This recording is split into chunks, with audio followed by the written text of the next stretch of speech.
Meus irmãos, a paz do Senhor e Salvador Jesus Cristo, na noite dessa segunda-feira, dia 2 de junho, quero trazer uma palavra para abençoar a tua vida. Aqui no livro de Daniel, capítulo 5, nós vamos ler a partir do verso de número 13. Então Daniel foi introduzido à presença do rei. Falou o rei e disse a Daniel: És tu aquele Daniel dos cativos de Judá que o rei meu pai trouxe de Judá? Tenho ouvido dizer a teu respeito que o Espírito dos deuses está em ti, e que a luz e o entendimento e a excelente sabedoria se acham em ti. Acabam de ser introduzidos à minha presença os sábios e os astrólogos para lerem esta escritura e me fazerem saber a sua interpretação, mas não puderam dar a interpretação destas palavras. Eu, porém, tenho ouvido dizer de ti que podes dar interpretações e solver dúvidas. E agora, se puderes ler essa escritura, fazer-me saber a sua interpretação, serás vestido de púrpura e terás cadeia de ouro ao pescoço, e no reino serás o terceiro dominador. Então respondeu Daniel e disse na presença do rei: As tuas dádivas fiquem contigo, e dá os teus presentes a outro. Todavia lerei ao rei a escritura e lhe farei saber a interpretação. Ó Rei Deus, o Altíssimo deu a Nabucodonosor teu pai o reino, e a grandeza, e a glória, e a magnificência. E por causa da grandeza que lhe deu, todos os povos, nações e línguas tremiam e temiam diante dele. A quem queria, matava, e a quem queria, dava vida, e a quem queria, engrandecia, e a quem queria, abatia. Mas quando o seu coração se exalçou, o seu espírito se endureceu em soberba, foi derribado o seu trono real e passou dele a sua glória. Foi tirado entre os filhos dos homens, o seu coração foi feito semelhante a dos animais, e a sua morada foi com os jumentos monteses.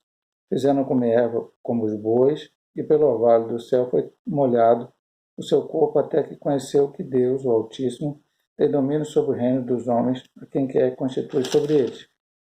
E tu, seu filho Belsazar, não humilhaste o teu coração, ainda que soubesse de tudo isso. Te levantaste contra o Senhor do céu, pois foram trazidos os utensílios da casa dele perante ti. Tu, os teus grandes, as tuas mulheres e as tuas concubinas, bebeste vinho neles. Além disso, deste louvores ao Deus de prata, de ouro, de cobre, de ferro, de madeira, de pedra, que não veio, não ouve, nem sabe, mas a Deus em cuja mão está a tua vida e a todos os teus caminhos, a ele não glorificaste. Então dele foi enviada aquela parte da mão que escreveu esta escritura. Esta, pois, é a escritura que se escreveu: Mene, Mene, Tekel e Parsim. Esta é a interpretação daquilo. Mene, contou Deus o teu reino e o acabou. Tekel, pesado foste na balança e foste achado em falta. Pérez, dividido foi o teu reino e deu seus metros e aos pés. Então mandou Belsazar que vestisse Daniel de púrpura e lhe pusesse uma cadeia de ouro ao pescoço e proclamassem a respeito dele que havia de ser o terceiro dominador do reino. Naquela mesma noite, foi morto Belsazar, rei dos caldeus, e Daro-Medo ocupou o reino na idade de 62 anos. Aqui vem a história de Daniel, uma parte da história de Daniel. Daniel foi um jovem hebreu levado para o cativeiro babilônico, depois que o povo de Israel pecou, errou, e Deus profetizou através de vários profetas, entre eles Jeremias e Ezequiel, que eles iriam para o cativeiro, e Daniel foi levado também, com seus amigos Ananias, Misael e Azarias. E ali a gente sabe a história, não vamos ficar aqui falando da história, irmãos conhecem, né? Daniel foi levado ali, ele se destacou em sabedoria, passou por uma primeira etapa ali no capítulo 1, onde ele não quis contaminar com o manjar do rei, mas Deus abençoou que ele e seus amigos conseguiram que eles não tivessem comido o manjar do rei, as coisas consagradas aos ídolos, mas que aqueles outros que comiam não tivessem, passassem a comer igual a eles, água e legumes e tal, beber água e tomar legumes. Depois veio sonhos do rei, depois veio a questão da fornalha com o caso de seus três amigos, e aqui Nabucodonosor já não estava vivo, e reinava em seu lugar o seu neto Belsazar. Neto, pastor, sim. Eu não vou entrar muito no aspecto aqui, mas os historiadores dizem que na verdade, Belsazar estava reinando porque o seu pai, Nabonido, havia saído para uma batalha. Tanto é que ele chega e fala para Daniel que Daniel seria o terceiro no reino. Se ele era o rei, ele diria que Daniel era o segundo. Como o faraó colocou José como o segundo no reino. É, se Daniel interpretasse aquilo que ele precisava que fosse interpretado. É interessante ver que Belsazar, ele fez uma festa, né? Até o pastor Billy Graham, grande homem de Deus, pregou em 1974 no Maracanã, e meu pai e minha mãe foram lá, nesse dia estavam lá. Ele pregou o Carnaval de Belsazar. Pregou exatamente, ele veio aqui na época mais ou menos de fevereiro, época do Carnaval, não me lembro bem se antes ou depois. Ele pregou sobre isso, o Carnaval de Belsazar. Ele fez quase um carnaval ali.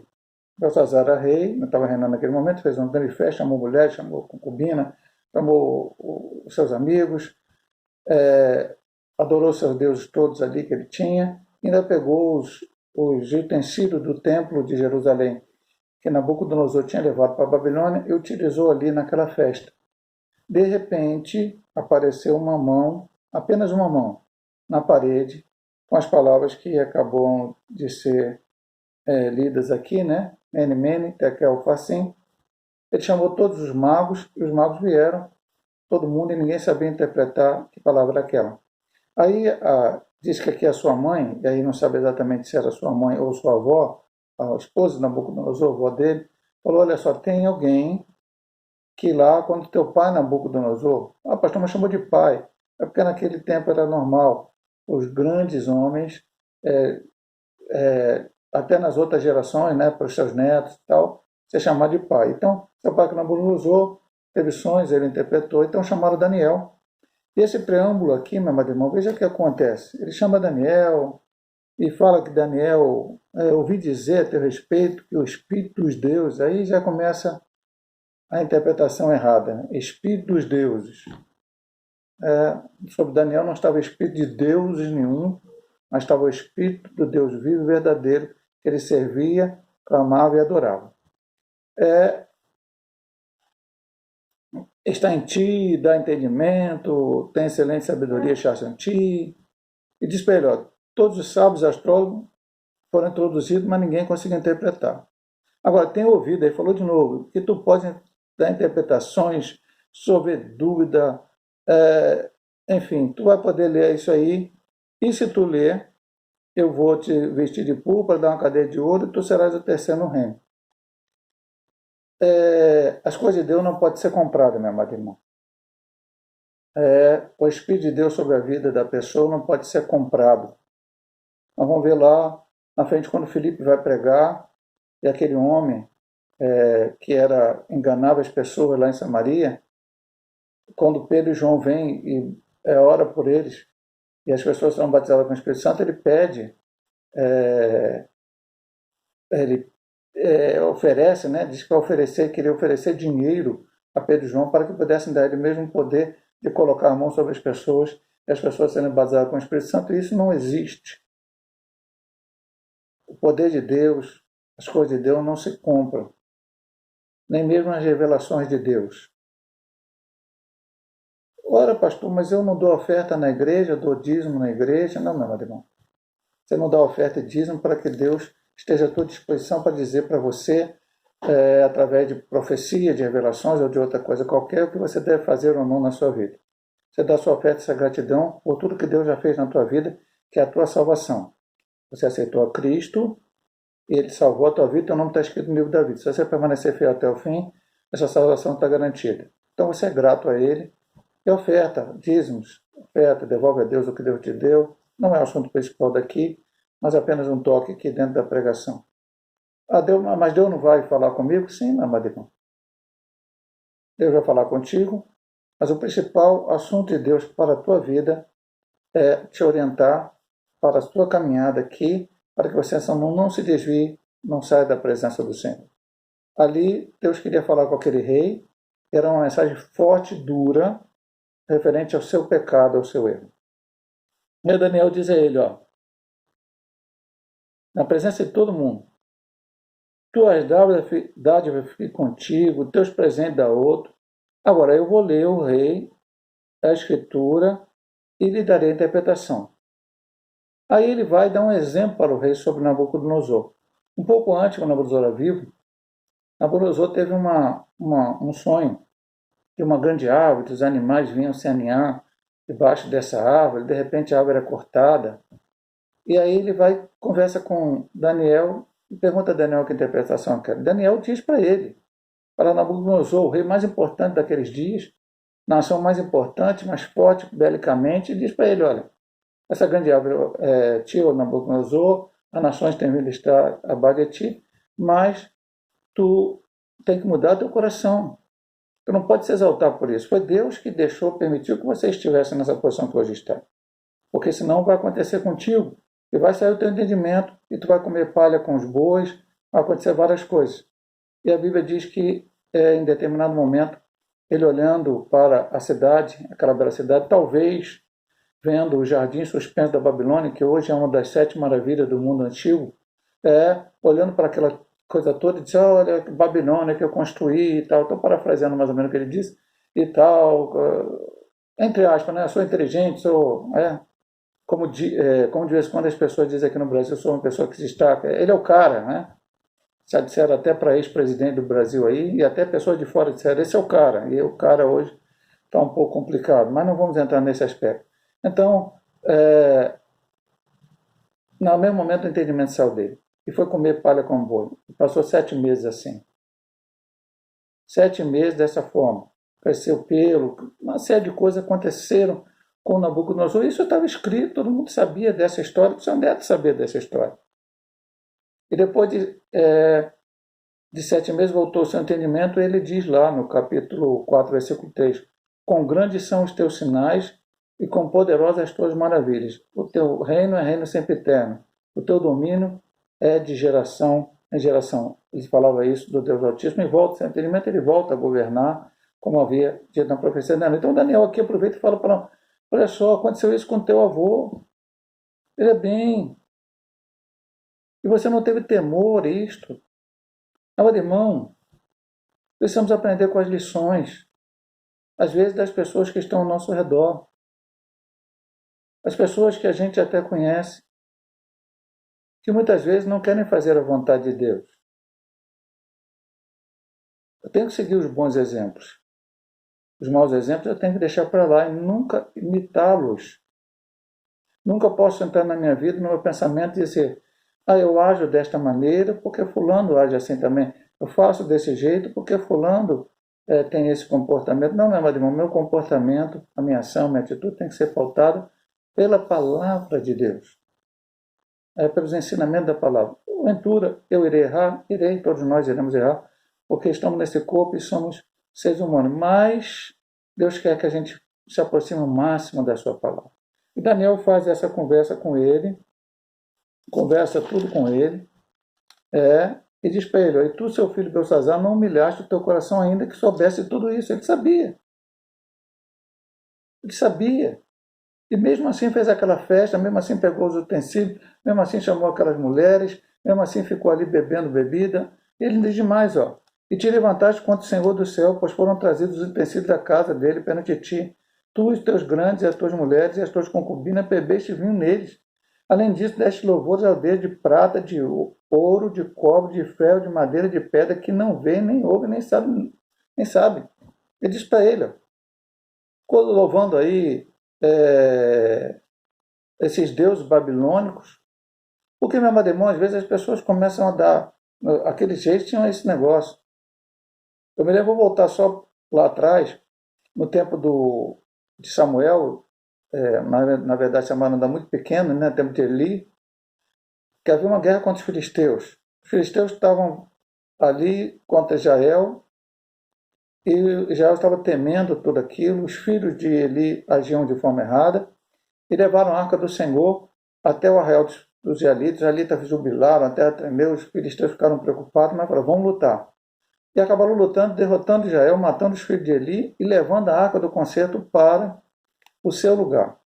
E aí disseram, já que a gente trouxe a arca, que representa o lugar onde o Deus de Israel se manifesta, nós vamos colocar na casa do nosso Deus Dagon. E pegou uma das suas cidades, chegou no templo de Dagon, colocou a arca ali do templo de Dagon. Então nós vencemos e o nosso Deus Dagon, está aqui essa imagem, é que fez a gente vencer o Deus de Israel. Colocaram ali. No dia seguinte, quando eles abriram o templo, a imagem de Dagon estava prostrada diante do Deus de Israel. E aí eles colocaram de volta no lugar, deixaram a arca ali. No dia seguinte, a cabeça de Dagon estava cortada e caída sobre o limiar, e disse até que nunca mais eles pisaram no limiar por causa do templo, mas continuaram servindo esse Deus. Não, em vez de se curvar e falar, olha só, o Deus de Israel é Deus, não é Dagon, não é esta imagem, não é outra imagem. Então aqueles homens explicavam, meu Deus é esse aqui, então esse meu Deus é superior. Mas ali estava o Deus vivo e verdadeiro, e ele deixou de dizer para ele, mas a Deus em cuja mão está a tua vida e todos os teus caminhos, a ele não glorificaste. Então ele deu uma festa, serviu a todos os deuses, que não ouvem, não falam, não sabem, são carregados nas costas, mas o Deus vivo e verdadeiro ele esqueceu completamente. E aí Deus vivo e verdadeiro manifestou-se a ele. Deus está no controle de todas as coisas, meu amado irmão. Eu quero dizer uma coisa para você nessa noite. Não tenha medo, não tenha pavor, não tenha temor se você serve a Deus vivo e verdadeiro. Não há pandemia, não há homem, não há nada, nem o diabo pode contra o Deus vivo e verdadeiro. Contra mim pode, contra você pode. Pandemia, homens, o diabo, ele pode. Contra mim, contra você, ele pode. Agora, contra aquele que está em nós, ele não pode. E esse que está em nós é que nos protege. A Bíblia diz que contra Jacó não vale encantamentos, praga nenhuma chegará à tua tenda. Pastor, mas o crente não vai morrer, não pode ter um problema? Pode, meu amado irmão. Mas você tem que confiar no Senhor. Você tem que crer no Senhor. Você tem que orar diariamente, cotidianamente a Deus, entregar sua vida na mão de Deus, porque a tua vida está escondida nele. Temos dito isso várias vezes aqui nas pregações. O mundo aí está proclamando caos. O mundo aí está proclamando a desgraça. O mundo aí está proclamando coisas ruins. Mas por que ele está proclamando isso? Eu vou parafrasear um livro de T.L. Osborne. Eu não sei se é Impacto ou Conquistando Almas lá fora onde os pecadores estão, um livro escrito na década de 1960. Ele conta várias coisas que pessoas ímpias faziam, na Índia principalmente. Eu não vou nem contar aqui, que são coisas meio fortes demais. Ele no final dizia o seguinte: por que eles fazem isto? Porque não conhecem coisa melhor. Ou está aí na desgraça, está pegado a isso, ao caos, porque não conhece o Deus vivo e verdadeiro. Até zombra. Quando vê um crente fala, não, Deus tem poder sobre os problemas que estão acontecendo no Brasil no dia de hoje. Lá, olha só. Sim, meu amado irmão. Deus está no controle. Eu creio nisto. A vontade dele será feita. E se eu estou dentro da vontade dele, aí eu digo uma coisa para você. Quer vivamos ou quer morramos, nós somos do Senhor. O que vai acontecer na nossa vida, o que tem acontecido, o que vai acontecer no futuro, está nas mãos de Deus. Seja questão de financeira, seja questão de enfermidade, seja questão de qualquer outro problema. A nossa vida está escondida em Deus. Agora, o ímpio que está aí, Deus está falando. Você vai ouvir, não sei. Aqui Deus falou diretamente com este rei chamado Belsazar. Como falamos no início, 4 palavras. Mene, Mene, Tekel, Parsim. Ninguém sabia que palavras eram essas. Que dialeto era esse, pastor? Não, eu não digo, meu amado irmão. Deus escreve da maneira que ele quer. Deus escreve o que ele quer. E aí você entende se o Espírito Santo te revelar, como aconteceu com Daniel. Como talvez a mensagem mais forte era o Mene, ele se repete 2 vezes. Aí ele disse, a interpretação é essa, contou Deus o teu reino e o acabou. Então, estava ali findando o reino babilônico. Pastor, isso era uma novidade para Deus? Não, volta um pouco. Aliás, na verdade não volta. Você vai um pouquinho adiante, mas essas revelações que Deus deu a Daniel, não quer dizer que aqui, o capítulo 6 de Daniel está lá no meio da história de Daniel, e o capítulo 7 vem depois, e o capítulo 12 é o final. Não. Os 6 primeiros capítulos são episódios que aconteceram em Daniel, e 7, 8, 9, 10, 11 e 12 são revelações que Deus deu a ele, e deu durante esse período em que ele viveu. Então, provavelmente, as revelações que Deus deu a ele, certamente, não foram revelações, muitas delas, dadas antes de que isso aqui acontecesse. E Deus já tinha previsto, olha bem, amado irmão, houve o primeiro grande império, não tão grande como o Babilônia, o primeiro praticamente foi o Babilônia, mas antes teve o Império Assírio, que modificou um pouco a história dos judeus, porque levou o reino do norte para o cativeiro, depois a Babilônia veio e tomou tudo, e levou o reino do sul, depois vem aqui o último versículo falar de Dário, os medos e persas, depois os gregos, por fim os romanos, que vieram do tempo de Cristo Jesus. Tudo isso dando um propósito de Deus para a vinda do Messias. Nós já falamos isso em outra pregação, depois falamos com mais calma. E tudo isso está profetizado aqui, é só você ler. É lógico que a profecia está um pouco numa forma profética de falar, mas é uma coisa que Deus revelou para ele. É o carneiro que bate no bode. Capítulo 11, então, fala de muitas coisas que aconteceriam depois de Daniel, estão aqui dentro aqui já começando a acontecer. Então, contou o Deuteronômio, acabou o reino babilônico. Aquele reino que mandava, aquele reino que assustava, aquele reino que acabou naquela noite. Porque que Deus permitiu que eles fizessem tudo que fizeram foi Deus. Especialmente para punir, a ajudar por causa do seu pecado. Segundo, Tekel, pesado foste na balança e foste achado em falta. E Pérez, dividido foi o teu reino e deu-se aos medos e aos persas. Aí o Belsazar não se preocupou muito, que o negócio era contra, encheu ele de ouro, proclamou que era o terceiro no reino. Ele foi terceiro no reino de Babilônia durante algumas horas. Ele não estava preocupado com isso, porque ele não queria ser terceiro, primeiro, segundo. Ele queria servir a Deus. Isso você vê na história dele. Ele passa para o reino babilônico, para o reino medo-persa. Ele chega a estar lá na corte de Dário. Ele chega a ser um dos principais. Mas quando Dário faz uma lei injusta, não é o dia de hoje aqui, que vamos pregar, e que não pode adorar a ninguém sendo seu próprio Dário, levado por outros homens, ele continua orando da mesma forma que ele orava. Ele não estava preocupado em ser o primeiro, a ser o príncipe, a ser isso, a ser aquilo. Ele estava preocupado em fazer a vontade de Deus. Era um homem de oração. Era um homem que buscava a face do Senhor. E a gente sabe o final, cova dos leões, deu o livramento, e ele continuou servindo a Deus e morreu lá no final da sua vida, em tranquilidade de dia. Naquela mesma noite foi morto Belsazar, rei dos caldeus, e Dário Medo ocupou o reino na idade de 62 anos. Deus está no controle, meu amado irmão. Enquanto Babilônia foi dando o propósito de Deus que eles estivessem dominando, eles dominaram. A hora que Deus falou, acabou, acabou. Eu quero dizer para você nesta noite, pela fé, que a hora que o Senhor falou, acabou o coronavírus, acabou o coronavírus. Porque as autoridades já disseram, é abril, é maio, é junho, é julho, é agosto, eu não sei quando, não sei o que vou fazer. Desculpa falar isso, meu amado irmão, não quero nem que você tome uma atitude por isso ou por aquilo, mas estão perdidos. Mas o nosso Deus sabe todas as coisas que estão acontecendo. Ele está olhando por nós e na hora certa Ele vai nos dar a vitória. E brevemente, em nome de Jesus, estaremos novamente reunidos na igreja, louvando e glorificando esse Deus vivo e verdadeiro. Eu vou orar por você nesta noite.